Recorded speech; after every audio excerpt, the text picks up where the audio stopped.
Hello बच्चों, आज की क्लास में हम लोग हेलो एल्केन का नेक्स्ट पार्ट स्टार्ट कर रहे हैं। पिछली क्लास में हम लोगों ने हेलो एल्केन प्रिपेयर करना सीखा था एल्केन से। आज हम लोग हेलो एल्केन प्रिपेयर करना सीखेंगे एल्कीन से, कि एल्कीन किस तरीके से हेलो एल्केन बनाता है। तो एल्कीन से हेलो एल्केन बनाना मैंने आपको बच्चों 11th में ही सिखाया था कि अगर मेरे को एल्कीन से हेलो एल्केन की प्रिपरेशन करनी है तो वहाँ पे क्या यूज़ होता है, मार्कोनिकॉफ रूल।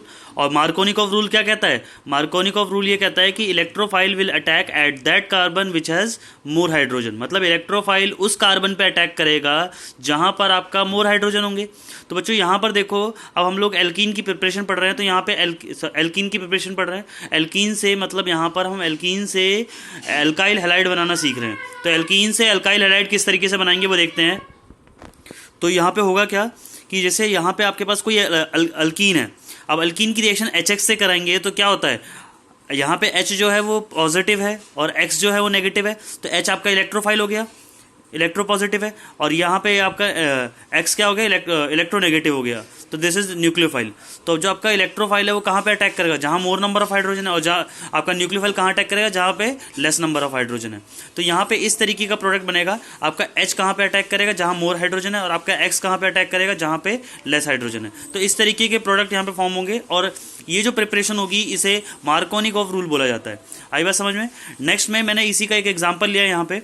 तो इसमें हमने क्या दिखाया कि हमारे पास HCl है। अगर मैं HCl को यहाँ पे ब्रेक करता हूँ तो HCl को ब्रेक करने के बाद H पॉजिटिव और Cl नेगेटिव मिलेगा। और आप लोगों को पता है H क्या होता है, इलेक्ट्रोफाइल होता है, और Cl क्या होता है, Cl आपका न्यूक्लियोफाइल होता है। तो H कहाँ पे अटैक करेगा, जहाँ मोर नंबर ऑफ हाइड्रोजन होंगे, और आपका न्यूक्लियोफाइल कहाँ अटैक करेगा, जहाँ लेस नंबर ऑफ हाइड्रोजन होंगे। तो इस तरीके का कुछ प्रोडक्ट आपका बनेगा मार्कोनिकॉफ रूल के अंदर। तो ये सारी की सारी चीज़ें हम लोगों ने 11th क्लास में पढ़ ली थी। अब नेक्स्ट क्लास हमारा जो है, जो सबसे इंपॉर्टेंट टॉपिक है, नेक्स्ट क्वेश्चन। अब इस क्वेश्चन की तरफ देखते हैं। अब इस वाले क्वेश्चन में क्या है बच्चों, आप लोगों के पास एक रिंग है और इस रिंग में आपके पास CH3 लगा हुआ है, डबल बॉन्डेड कार्बन पे एक CH3 लगा हुआ है। तो यहाँ पे ये कुछ आपका अल्कीन जैसा फॉर्म हो रहा है, ठीक है। तो यहाँ पे HBr की रिएक्शन करेंगे। तो HBr की रिएक्शन कैसे होगी, किस तरीके से होगी, जहाँ मोर नंबर ऑफ हाइड्रोजन होंगे वहाँ पे आपका H अटैक करेगा। तो इसे भी ब्रेक करके देखते हैं बच्चों। HBr होगा यहाँ पे, और यहाँ पे आपका H पॉजिटिव और Br नेगेटिव में टूटेगा, Br नेगेटिव में टूटेगा।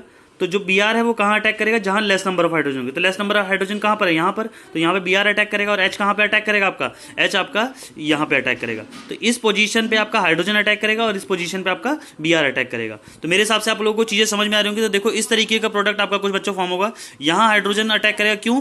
क्योंकि यहाँ पे मोर हाइड्रोजन है, और यहाँ पे एक भी हाइड्रोजन नहीं है। तो यहाँ पे कौन अटैक करेगा, यहाँ पे आपका Br अटैक करेगा। तो कुछ इस तरीके का प्रोडक्ट आपको मिलेगा मार्कोनिकॉफ रूल के अंदर। अच्छा, यहाँ पे आपको एक चीज़ और ध्यान रखनी है कि यहाँ पे मैंने HBr लिखा हुआ है। तो ये जो HBr है वो जरूरी नहीं कि हमें यहाँ पे एंटी मार्कोनिकॉफ होगा, क्योंकि एंटी मार्कोनिकॉफ में HBr के साथ हम क्या यूज़ करते हैं, पेरोक्साइड। तो अगर सिर्फ HBr यूज़ कर रहे हैं तो हम मार्कोनिकॉफ में HBr को यूज़ कर सकते हैं, ठीक है। तो नेक्स्ट अब हम लोग इसका प्रिपरेशन देखते हैं कि किस तरीके से मार्कोनिकॉफ रूल कौन से एडिशन को फॉलो करता है और कौन सा मैकेनिज्म होता है। तो मैकेनिज्म ऑफ मार्कोनिकॉफ रूल देखते हैं, और देखते हैं कि किस तरीके से उसमें ये सारी चीज़ें अटैक करती हैं। क्योंकि यहाँ तो मैं आपको डायरेक्ट सिखा रहा हूँ, बट मैकेनिज्म में आपको सारी चीज़ें मैं आपको ठीक से बताऊँगा। क्योंकि मैकेनिज्म वैसे तो मैं आपको 11th में बता चुका हूँ, बट फिर भी एक बार हम देख लेते हैं ताकि हमें और चीज़ें और क्लियर हो जाएँ। नेक्स्ट है टॉपिक बच्चों आपका इलेक्ट्रोफिलिक एडिशन। अब इलेक्ट्रोफिलिक एडिशन क्या है, फ्रॉम एल्कीन से एल्काइल हैलाइड बनाने का एक प्रिपरेशन ही है। यहाँ पे हम एल्काइल हैलाइड बनाते हैं, बट मार्कोनिकॉफ रूल इसी मैकेनिज्म को फॉलो करता है। तो हम मार्कोनिकॉफ रूल की एक मैकेनिज्म देख रहे हैं। तो यहाँ देखते हैं कि HCl यहाँ पे अटैक करता है, मतलब अल्काइल हैलाइड यहाँ पे हाइड्रोजन क्लोराइड का हम अटैक करा रहे हैं, किस पे, एल्कीन पे। तो क्या हो रहा है, H आपका क्या है, इलेक्ट्रोफाइल है, Cl आपका क्या है, न्यूक्लियोफाइल है। तो इस तरीके से रिएक्शन हो रही है, और ये मार्कोनिकॉफ रूल का मैकेनिज्म है। तो यहाँ पे क्या लिया हमने, एक एल्कीन लिया, और सबसे पहली बात यहाँ पे सबसे पहले कौन अटैक करने आएगा, रेट डिटरमाइनिंग स्टेप में। रेट डिटरमाइनिंग स्टेप आपका क्या होता है, स्लोवेस्ट स्टेप होता है। तो यहाँ पे कौन अटैक करने आएगा, यहाँ पे आपका इलेक्ट्रोफाइल क्यों, क्योंकि इलेक्ट्रोफिलिक एडिशन रिएक्शन है बच्चों। आपका कौन सी रिएक्शन है, इलेक्ट्रोफिलिक एडिशन रिएक्शन। तो यहाँ पे सबसे पहले आपका कौन अटैक करेगा, इलेक्ट्रोफाइल। और इलेक्ट्रोफाइल कहाँ पे अटैक करेगा, जहाँ पे मोर नंबर ऑफ हाइड्रोजन होंगे। तो यहाँ पे आपका क्या करेगा, इलेक्ट्रोफाइल अटैक करेगा। तो इलेक्ट्रोफाइल ने यहाँ पे अटैक कर दिया, और यहाँ पे क्या बन गया, पॉजिटिव चार्ज। नेक्स्ट पार्ट में क्या होगा, नेक्स्ट पार्ट में अब जो न्यूक्लियोफाइल बचा है वो अटैक करने आएगा। तो यही जो प्रोडक्ट हमारा कार्बोकेटाइन आया तो कार्बोकेटाइन को यहाँ ले लिया, और जो हमारा न्यूक्लियोफाइल है वो कहाँ जाकर अटैक कर देगा, पॉजिटिव चार्ज पे। तो न्यूक्लियोफाइल ये सीधा जाकर के इस पे अटैक कर देगा, सीधा जाकर के कहाँ अटैक कर देगा, इस पे अटैक कर देगा। तो ये कुछ इस तरीके का प्रोडक्ट बना लेगा। तो this is the electrophilic addition for Markovnikov rule, this is the mechanism, ये मैकेनिज्म है मार्कोनिकॉफ रूल का। ठीक है बच्चों, तो मेरे हिसाब से आप लोगों को समझ में आ गया होगा। और एक सबसे इंपॉर्टेंट बात जो इसमें नोट करने वाली है वो ये है कि carbocation is the reaction intermediate. बहुत सारे एग्जाम्स में ये पूछा जा सकता है कि आपका एल्कीन की प्रिपरेशन या फिर मार्कोनिकॉफ रूल की प्रिपरेशन में कौन सा इंटरमीडिएट फॉर्म होता है, तो कार्बोकेटाइन फॉर्म होता है बच्चों, ध्यान रखना। ओके, तो this is the electrophilic addition reaction. उसके बाद नेक्स्ट हम इसके कुछ क्वेश्चंस देख लेते हैं ताकि कुछ चीज़ें हमारी और क्लियर हो जाएं कि किस तरीके से आपका मार्कोनिकॉफ रूल होता है। तो बच्चों आप लोगों के पास ये एक क्वेश्चन है। अब इसमें यहाँ पे डबल बॉन्डेड कार्बन है, तो यहाँ पे हमें मार्कोनिकॉफ रूल सॉल्व करना है। तो HBr मैंने एक यहाँ पे रिएजेंट ले रखा है, मार्कोनिकॉफ रूल लगेगा क्योंकि पेरोक्साइड नहीं लिया। ठीक है बच्चों, तो यहाँ पे क्या होगा, आपका बॉन्ड इस तरफ शिफ्ट हुआ। तो जब बॉन्ड इस तरफ शिफ्ट हुआ तो यहाँ नेगेटिव चार्ज, यहाँ पॉजिटिव चार्ज। अब H कहाँ पे अटैक करेगा, जहां मोर नंबर ऑफ हाइड्रोजन होंगे तो यहाँ पे आपका H अटैक कर देगा। तो जैसे ही H यहाँ पे अटैक कर देगा, यहाँ क्या आ जाएगा, पॉजिटिव चार्ज। तो Br को कहाँ अटैक करना चाहिए था, इस वाले कार्बन पे। बट बच्चों Br यहाँ पे अटैक नहीं करेगा, बिकॉज देखो यहाँ पे क्या आ गया, पॉजिटिव चार्ज। और ये जो पॉजिटिव चार्ज है कौन से कार्बन पे है, ये 2 डिग्री कार्बन पे है। तो यहाँ पे H तो यहाँ अटैक करेगा, बट Br यहाँ पे अटैक नहीं करेगा। Br यहाँ पे किस लिए अटैक नहीं करेगा, क्योंकि यहाँ पे जो कार्बोकेटाइन बन रहा है वो 2 डिग्री है। और आपको पता है कि जब तक अगर किसी कंपाउंड में 3 डिग्री कार्बन है तो 2 डिग्री वाला मेजर प्रोडक्ट नहीं बना सकता। तो यहाँ पे ये वाला प्रोडक्ट नहीं फॉर्म होगा। तो हम लोग क्या करेंगे, हम लोग को यहाँ पे रीअरेंजमेंट करनी पड़ेगी। रीअरेंजमेंट का मतलब क्या होता है कि जब भी कार्बोकेटाइन के अंदर कोई भी कार्बोकेटाइन स्टेबल नहीं होता तो वो कार्बोकेटाइन क्या करता है, रीअरेंजमेंट को फॉलो करता है। क्या करता है, रीअरेंजमेंट को। तो यहाँ पे क्या करेंगे, इस कार्बन पे जो हाइड्रोजन लगा है उसको क्या कर देंगे, माइग्रेट कर देंगे। क्या कर देंगे, माइग्रेट। मतलब ये हाइड्रोजन यहां से हट करके इसके पास चला जाएगा। तो जैसे ये हाइड्रोजन यहां से हट करके इसके पास चला जाएगा तो इसी को बोलते हैं हाइड्राइड शिफ्टिंग।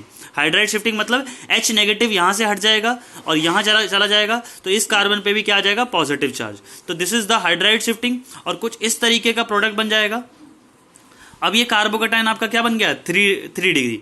अब ये 3 डिग्री क्या है, मोर स्टेबल है। तो अब जब मोर स्टेबल है तो इसका मतलब क्या होगा, Br अब सीधा अटैक कर सकता है। Br बच्चों 2 डिग्री पे कभी अटैक नहीं करेगा। 2 डिग्री पे कब अटैक करेगा, जब उसमें 3 डिग्री कार्बन नहीं होगा। बट यहाँ पे 3 डिग्री कार्बन था, इसलिए यहाँ पे मेरे को मेजर प्रोडक्ट मतलब 3 डिग्री कार्बोकेटाइन बनाना पड़ा। तो Br कहाँ अटैक कर देगा, अब इस पर अटैक कर देगा, और लास्ट में फाइनल प्रोडक्ट आपका ये आ जाएगा। तो this is the Markovnikov rule, और ये सबसे अच्छा क्वेश्चन है बच्चों मार्कोनिकॉफ रूल का। बहुत सारे एग्जाम्स में ये क्वेश्चन आ रखा है, तो इसको मिस मत करना। इस क्वेश्चन को समझो और किस तरीके से हुआ है ये भी चीजें देखो। तो मेरे हिसाब से आप लोगों को मार्कोनिकॉफ रूल समझ में आ गया होगा एल्कीन के अंदर। अब हम इसका नेक्स्ट पार्ट देखते हैं कि एंटी मार्कोनिकॉफ रूल किस तरीके से वर्क करता है, और कुछ रिएक्शंस और देखेंगे एल्कीन की, कहां कहां पे एल्कीन यूज किया जाता है। अब बच्चों हम एल्कीन के अंदर हम लोग नेक्स्ट स्टार्ट कर रहे हैं, हेलो एल्कीन बनाना है, हमें हेलो एल्कीन बनाना है एल्कीन से। और इसका जो नेक्स्ट टॉपिक है वो है anti Markovnikov rule. Anti Markovnikov rule को हम दूसरे नाम से पेरोक्साइड इफेक्ट भी बोलते हैं। ठीक है, एंटी मार्कोनिकॉफ का रूल का नाम, दूसरा नाम क्या है, पेरोक्साइड इफेक्ट। और इसका एक नाम और होता है क्राश मायो इफेक्ट। ठीक है, क्राश इफेक्ट भी बोलते हैं इसे। तो ये सब चीज़ें मैंने आप लोगों को बता रखी हैं 11th क्लास के अंदर, तो आप नोटबुक खोल के एक बार देख लेना। बट फिर भी मैं आपको यहाँ पे सब चीज़ें समझा दे रहा हूँ। अब यहाँ देखो, एंटी मार्कोनिकॉफ रूल के लिए मैंने एक चीज़ आपको जो मस्ट है वो बताई थी कि HBr के साथ यहाँ पे पेरोक्साइड होना बहुत ज़रूरी है। HBr के साथ क्या होना चाहिए, पेरोक्साइड। वो भी पेरोक्साइड कौन सा, बेंजोइल पेरोक्साइड। तो कुछ इस तरीके का बेंजोइल पेरोक्साइड दिखता है, तो वो क्या करता है, HBr से रिएक्शन करता है। तो यहाँ पे क्या होता है, जो भी मार्कोनिकॉफ में होता है वो उसका उल्टा यहाँ पे होता है। मतलब अब तक यहाँ पे आपका इलेक्ट्रोफाइल कहाँ पे अटैक कर रहा था, इलेक्ट्रोफाइल आपका वहां पे अटैक कर रहा था जहां पे मोर नंबर ऑफ हाइड्रोजन थे। अब क्या होगा, आपका यहाँ पे इलेक्ट्रोफाइल वहां पे अटैक करेगा जहां पे लेस नंबर ऑफ हाइड्रोजन होंगे। तो this is the anti Markovnikov rule. और एंटी मार्कोनिकॉफ रूल में हाइड्रोजन कहाँ अटैक करता है, जहां लेस नंबर ऑफ हाइड्रोजन होते हैं, और Br कहाँ अटैक करता है, जहां पे मोर नंबर ऑफ हाइड्रोजन होते हैं। तो this is the anti Markovnikov rule, और ये आपके एंटी मार्कोनिकॉफ रूल के प्रोडक्ट्स होते हैं। तो दिस इज द रिएक्शन। तो बच्चों मेरे हिसाब से आप लोगों को एंटी मार्कोनिकॉफ रूल भी समझ में आ गया होगा। अब जो नेक्स्ट जो सबसे इंपॉर्टेंट है, और ये चीज़ भी मैंने आप लोगों को 11th क्लास में पढ़ाई थी, एलाइलिक सब्स्टिट्यूशन कहते हैं इसे। एलाइलिक सब्स्टिट्यूशन का मतलब क्या होता है, हम ये हेलोजिनेशन मैंने आपको एल्कीन के अंदर पढ़ाया था। अगर आप नोटबुक खोल के देखोगे तो नोटबुक के अंदर मैंने आप लोगों को वहाँ पे बताया था कि हेलोजिनेशन हम एल्कीन के अंदर किस तरीके से करते हैं। अगर मेरे को एलाइलिक सब्स्टिट्यूशन करनी है तो क्या करना पड़ेगा, X2 से रिएक्शन कराऊंगा हाई टेम्परेचर में। X2 से रिएक्शन कराऊंगा किससे, हाई टेम्परेचर में। तो वो क्या करेगा, जो X2 होगा वो डबल बॉन्ड के टूटने का वेट नहीं करेगा, वो डायरेक्ट जाकर के 1 डिग्री के मतलब डायरेक्ट जाकर के sp2 के sp3 के कार्बन के हाइड्रोजन को हटा देगा। मतलब यहाँ पे इनके हाइड्रोजन को रिप्लेस नहीं करेगा, वो डायरेक्ट किसके हाइड्रोजन को रिप्लेस करेगा, वो CH3 के हाइड्रोजन को रिप्लेस कर देगा। और कौन सी लिंकेज बना लेगा, एलाइलिक लिंकेज। तो इस तरीके का प्रोडक्ट बनता है जब हम हाई टेम्परेचर देते हैं एलाइलिक सब्स्टिट्यूशन के अंदर। तो this is the allylic halogenation बोलते हैं इसे, एलाइलिक हेलोजिनेशन बोलते हैं। बट ये तो आपकी क्या हो गई, एलाइलिक हेलोजिनेशन। बट अगर आपको इसको स्पेसिफिक करना है, अगर मतलब इस रिएक्शन को स्पेसिफिक करना है, जैसे कि आपको सिर्फ और सिर्फ क्या करनी है, एलाइलिक ब्रोमिनेशन करानी है। तो एलाइलिक ब्रोमिनेशन देखो बच्चों किस तरीके से कराते हैं। एलाइलिक ब्रोमिनेशन के लिए सिंपल एक प्रोडक्ट यूज करते हैं NBS, मतलब एल्कीन यूज करो। एल्कीन के अंदर अगर आप लोग NBS डाल दोगे, NBS को कहते हैं N ब्रोमोसक्सेनामाइड। तो जब N ब्रोमोसक्सेनामाइड इसमें यूज कर लोगे तो वो क्या करेगा, यहाँ पे एलाइलिक ब्रोमिनेशन तो होगी, बट जो आपका एलाइलिक पोजीशन है वहां पर क्या अटैक करेगा, वहां पे जो हेलोजन होगा वो आपका क्या होगा, वो हेलोजन जो होगा वो Br के इक्वल हो जाएगा। हेलोजन जो होगा वो किसके इक्वल होगा, Br के। हेलोजन जो होगा वो किसके इक्वल होगा, आपका Br के। तो ये चीज़ें ध्यान रखना, यहाँ पे जो आपका X होगा वो Br हो जाएगा। तो यहाँ पे X की जगह पे Br आ जाएगा। और N ब्रोमोसक्सेनामाइड का स्ट्रक्चर बच्चों ये होता है, तो ध्यान रखना, this is the structure of N ब्रोमोसक्सेनामाइड। और ये यहाँ पर रिएजेंट है, तो इसका ये वाला Br का बॉन्ड टूटता है और यही Br आके यहाँ पे लिंकेज जोड़ लेता है। तो this is the allylic bromination. Reaction को स्पेसिफिक करने के लिए, मतलब अगर सिर्फ एलाइलिक ब्रोमिनेशन करना है तो NBS यूज करेंगे, नहीं तो हाई टेम्परेचर पे कोई भी यहाँ पे ब्रोमिनेशन, क्लोरिनेशन, वो एलाइलिक कुछ भी हो सकता है, ठीक है।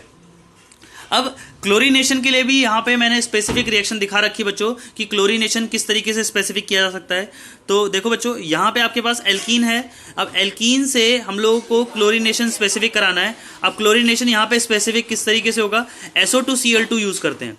तो SO2 और Cl2 की वजह से यहाँ पे क्या होता है, सिंपल, यहाँ पे क्लोरीन कहाँ पे आके अटैक करता है, इसकी एलाइलिक पोजीशन पे। क्लोरीन कहाँ पे आके अटैक करता है, इसकी एलाइलिक पोजीशन पे। तो यहाँ पे आपका क्लोरीन आके अटैक कर देगा और यहाँ पे आपका क्या बन जाएगा, एलाइलिक क्लोरीनेशन हो जाएगी। तो ये प्रोडक्ट जो बनेगा, दिस इज एलाइल क्लोराइड बोला जाता है इसे। तो एलाइलिक क्लोरीनेशन हुई है यहाँ पे। तो मेरे हिसाब से बच्चों आप लोगों को एल्कीन से हेलो एल्केन बनाना आ गया होगा, और एल्कीन के सारे मेथड्स मैंने आप लोगों को इस वीडियो में बता दिए हैं। तो मेरे हिसाब से आप लोगों को समझ में आ गया होगा कि किस तरीके से हम लोगों ने एल्कीन से हेलो एल्केन प्रिपेयर किया है। तो बच्चों आज की वीडियो में बस इतना ही। नेक्स्ट वीडियो में हम मिलेंगे आगे कुछ और टॉपिक्स को लेकर के जो हेलो एल्केन्स के अंदर हमें पढ़ने हैं, ठीक है। तो अब नेक्स्ट 2-3 वीडियोस के अंदर मैं इस चैप्टर को फिनिश करूंगा और कुछ इंपॉर्टेंट रिएक्शंस और बताऊंगा। बच्चों ध्यान रखना, जितनी भी रिएक्शंस मैं आपको यहाँ पे करा रहा हूँ वो क्या है, सारी की सारी इंपॉर्टेंट है और पेपर में वो सारी की सारी आपको पूछी जाएंगी, ठीक है। तो ध्यान से इनको कर लेना और मेथड्स को सीख लेना। आज के लिए बस इतना ही, नेक्स्ट क्लास में मिलते हैं।